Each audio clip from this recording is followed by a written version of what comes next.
Hey guys, so today I wanted to cover everything to do with cosmetics that we learned. Granted, we did get a really good live stream last week, but since then a lot of really good questions were asked on Twitter, for example, and some of the devs had some really good answers that gave us more information on them, right? So this is a bit of a follow-up from last week, some of the really interesting topics that were brought up, going over stuff like the Javellin Rarity system that was alluded to a little bit. And also, I want to talk about when the next livestream is going to be, as we got a big hint as to when it would be, who it's with, and also what it could be about. So we're going to go over all of that today. My name is Ryan Central, and let's get straight into it. We'll start with the sort of main news, I suppose, of what we may see in the next livestream. On November the 14th, which was last Wednesday, iGame did ask if they could see the Interceptor's perspective on a livestream, as it's the only perspective they haven't seen live yet.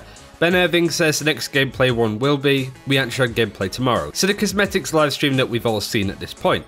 In terms of how frequent we see these live streams and who hosts them, Ben Irving did provide us a little bit more information. PETG, which is a great little community channel if you haven't followed it on Twitter already, wanted to know who is hosting the next live stream and worked out a bit of a trend when it comes to how often they are. If we're going with the every 2 weeks we stream deal, and does this mean the next stream will be on the 29th of November? Ben says that Mike Gamble will be the host of the next stream. He's going to go through all of the details when it's appropriate, so do follow @GambleMike on Twitter. And Ben Irving did say that's some pretty good math you have going, so no doubt I feel that this is very much a hint that we are going to be seeing streams, for the time being at least, every 2 weeks, with both Ben Irving and Michael Gamble alternate between who is taking the focus on some stuff. I suspect we'll hear more information on the Monday, but nothing confirmed just yet. In terms of stuff that Anthem and BioWare want to bring up in the future, Paladin did ask if there's any other components that could affect how you fight besides 3 gear pieces or 2 weapons. Something similar to gears in Mass Effect Andromeda and Mass Effect 3.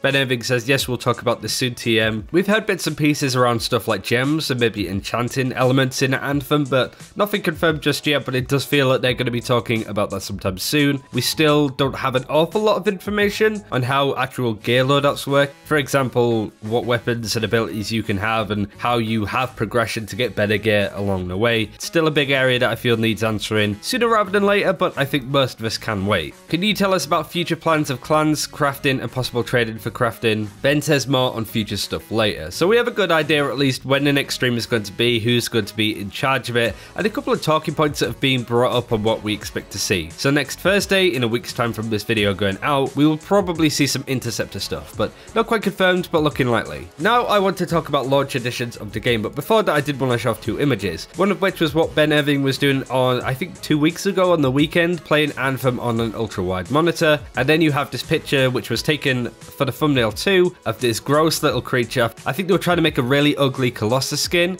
but instead just settled on this guy. Looks a bit like a Ted, if I'm honest, but I'll leave you guys to name who this character is going to be. Never been great at naming stuff. As confirmation, McDarrah says that the release date is still going to be February, it hasn't been delayed. And also some nice confirmation that came out of Ben Irving is that content patches, DLC in the future will all be free, which is pretty good news. Nothing like Destiny has, for example, with locking people behind certain expansions of the game. It does make you think how EA and BioWare are going to maintain the upkeep of Anthem in terms of monetary reasons. There's no loot boxes or stuff like that, so maybe they're hoping that their content plan of being able to buy certain bits and pieces will be enough to keep it going. Fingers crossed at least. But nice to see that we're not going to be locked behind any paywall for plain content. In terms of pre-orders, it looks like it's only going to be the 2, either the normal edition or the Legion of Dawn one. You don't get posters, unfortunately, which would be cool. Ben Irving says that there's nothing planned when it comes to releasing more editions of the game, which would suck because I really want to see like a collector's edition of what you can get with it. But kind of glad that they're not going overboard with the different variations of the game. You don't want it like Destiny yet again, where buying Forsaken was a nightmare because of all of the different versions. Now it's time to blast through some tweets and comments made about the Cosmetic System. Of course, we got a lot of new information on that last week, and the whole system looks extensive to say the least, so that's really good news. But here's a couple of more talking points that you may have missed. The Legion of Dawn armor sets in the game are purely cosmetic.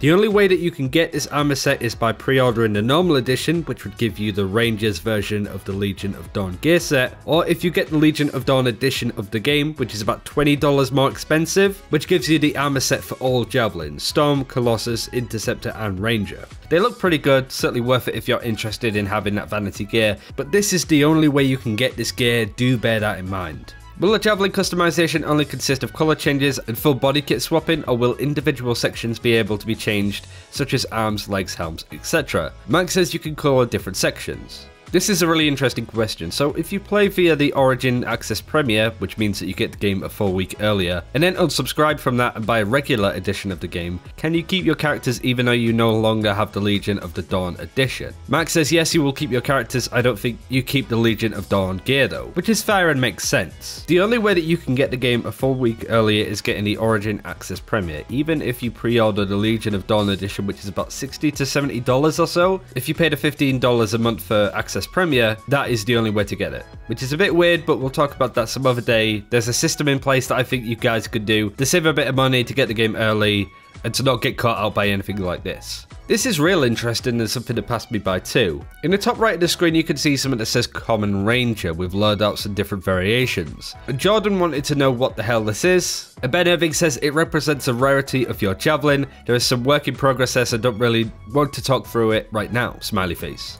It's hard to say from the picture, but it does look as if it's a here's how much you've unlocked out of everything in the game. In terms of how it works with cosmetics at least, it might also go over stuff like weapons and abilities, and overall go, here's all of the stuff that you own on the character. You own 4% of everything that a ranger can obtain in the game. So different rarities of metal for your customization, certain shaders and colors and stuff like that. Certain vinyls, for example, wear states, everything that you can get and unlock in game. It seems like it's a system to show off a common ranger, which would be a character that's just started, versus somebody that's been played hundreds of hours of the game, which gives the audience something to always work towards, I suppose. So I really like this system, really want BioWare to go into a little bit more detail for it though. The Colossus shield can be customized, either with colors or vinyls or whatever, but we haven't seen any detail of that, but just confirmation that you can do it, which is great for us Colossus players. I'm also completely desperate on making hashtag Fit Guys Save Lives a thing, so do post that everywhere you can when it comes to the topic of Colossus. That's all I want to see in the comments actually. Hashtag Fit Guys Save Lives. That's all I want to put it in there. For the love of God, please let's make this a thing. Would it be possible for non-unique vinyls to come in with different color variants? Ben Irving says yes, that seems to be a plan. Ben also explains how emotes work.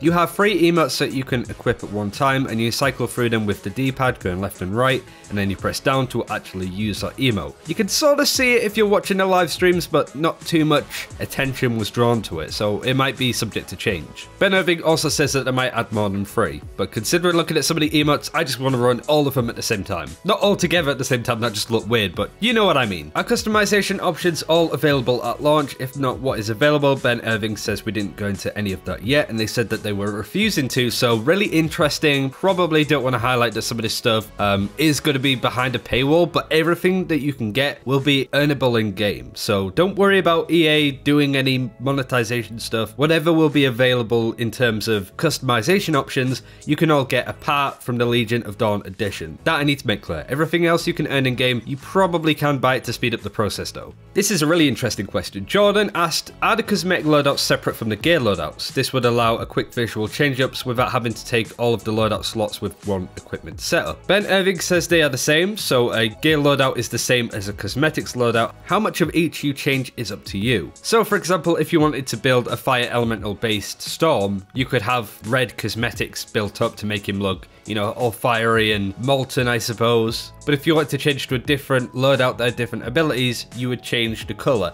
Granted, it works vice versa, right? So you can have different gear loadouts with different abilities with the same look, or the same loadout with the same abilities with different looks, right? That's the beauty of having the gear and cosmetic systems separate. But let's say that you have a Colossus tank build, you could just make that bright pink, but the damage build would be bright orange. You know, you get the idea. It's a good way of being able to show this is this build, this is that build, which I really like actually. Makes a lot of sense. Will we be getting a way to share designs with other people like Forza? Ben says we like the idea but not at launch. Don't worry, I am definitely looking to do some competitions when people can pimp their Javellins. Maybe for the best and worst looking, who knows? But I'd love to do some stuff with you guys, so kind of competitions based on who can make the most prettiest gear sets. Kind of like Asmongold does with his transmog competitions on his stream. Kind of like that. Will it be character customization, such as choosing male or female and some facial changes? Mike Dara says yes, but we've put most of this effort into the Javellins themselves. When personalising a Javellin, is there an option to have your suit made out of wood? It's a preset for multiple kinds of wood. Max says we do have different materials, but wood is currently not one of them, which sucks. I'd love a Mokujin inspired Javellin, that's for sure. Are we going to be getting colour gradients for our Javellins or just solid colours? Max says with the way that their patterns work, it might be technically possible, though it would add complexity to the shaders. Just confirmation here that no matter if you choose female or male, it won't change the look of the Javellins, they're fairly unisex. And the gender does not change gear appearance at all. Will there be a steampunk theme for the Javellins? Max says we don't have anything built at the moment, nothing stopping it from being done in the future. Man, a steampunk set in Anthem would look amazing, so I'm definitely on board with that idea for sure. Any chance of some Knights of the Old Republic skins making an appearance in Anthem? That came from Will from your Anthem. Ben Irving says it's complicated as we don't own the IP. Granted, something similar was said about Marvel too, with the Iron Man skins and how they work in close proximity with EA. Doesn't look likely, but certainly not out of the areas of possibility. Will asked another really good question actually, one that I asked on the live stream. Will there be a background such as the Strider of Fort Tarsis depending on which forge location you are using, or will it just be this backdrop that you're seeing in the background of just a solid grey colour? Ben says this is the current backdrop of all time, which I gotta say is really good for making thumbnails, so more of that please. Might break immersion a little bit, but honestly, if you're customizing stuff, you want quite a neutral background to do it in, so it does make sense that that's the case. I thought that there was just no asset in the background, so they were leaving it clear. But honestly, not a big deal. Ben Irving confirming that they don't have weapon customization. As Paladin described it, a lot of stuff to do with Mass Effect Andromeda, but I never played it, so I'm not quite sure. I can't really add anything onto that. If you played the game, you'll know what he's talking about. All of your gear is tied to your account, which means that you can start up different, characters, I suppose, and still be able to have all of that gear. So it seems to be across the whole of your Origin account, I suppose it would be. But that is everything that I wanted to go over. Again, I left it too long and there's so much news that I can't cover it all in a video. I tried to, it was about half an hour long, so let's just not do that. We'll cover that in a couple of days time, maybe at the weekend, so you get an extra video this week, which is great. Thank you very much for watching. Hopefully you enjoyed the video. Take care and we'll see you soon.